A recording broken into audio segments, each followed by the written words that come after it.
आज आपण बघणार आहोत चटपटीत आणि मसालेदार कलेजी फ्रायची रेसिपी।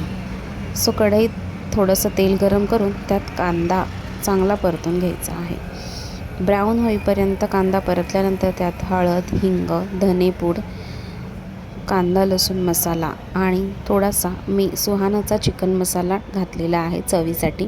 छान चव येते त्याच्याने आणि चांगला मसाला परतून घ्यायचा आहे तेलामध्ये। त्याच्यानंतर त्यामध्ये स्वच्छ धुतलेली कलेजी फ्राय टाकून त्याच्यात थोडंसं चवीनुसार मीठ घालून चांगलं परतून घ्यायचं आहे। नंतर त्यात थोडंसं पाणी ॲड करायचं आहे। पाणी घातल्यानंतर त्याला झाकून ठेवायचं आहे 5 ते 7 मिनटं। मस्त कलेजी फ्राय शिजवून घ्यायची आहे। त्याच्यामध्ये मी एकदा चेक केलं की शिजले की नाही ते, पण थोडीशी कच्ची होती म्हणून परत झाकण ठेवून एक 5 मिनटं शिजवून घेतलं आहे। मस्त शिजलेली आहे आता कलेजी। त्यावर तुम्ही छान हिरवीगार कोथिंबीर बारीक चिरून घालू शकता।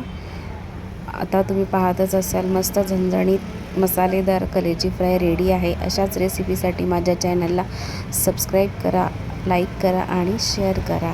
थँक्यू।